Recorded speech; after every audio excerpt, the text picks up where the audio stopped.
अस्सलामुअलैकुम। गल्फ़ खबरें में आप तमाम लोगों को वेलकम करते हैं। जैसा कि आप तमाम लोगों ने थंबनेल के ऊपर भी पढ़ लिया होगा कि आज से एक हफ़्ते के लिए सऊदी अरेबिया के तमाम रस्तों को मुकम्मल तौर पर बंद कर दिया जाएगा, मुकम्मल तौर पर एमरजेंसी को नाफिज कर दिया जाएगा।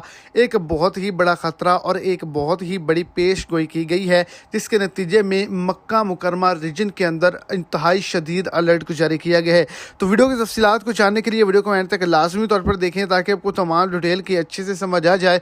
और अगर इस चैनल पर आप फर्स्ट टाइम हैं तो लाजमी से चैनल को सब्सक्राइब करें, वीडियो को लाइक करें और अपने दोस्तों तक इसको ज़्यादा से ज़्यादा शेयर करें। सऊदी अरेबिया के अंदर मक्का मुकरमा रीजन के जितने भी छोटे बड़े इलाके हैं उनको रेड अलर्ट में रखा गया है, क्योंकि शदीद बारिशें और सैलाब आने का ख़तरा है और साथ ही साथ में ज़ालाबारी भी बहुत ही ज़्यादा तेज़ होगी, जिसके नतीजे में नुकसानात का सामना करना पड़ सकता है।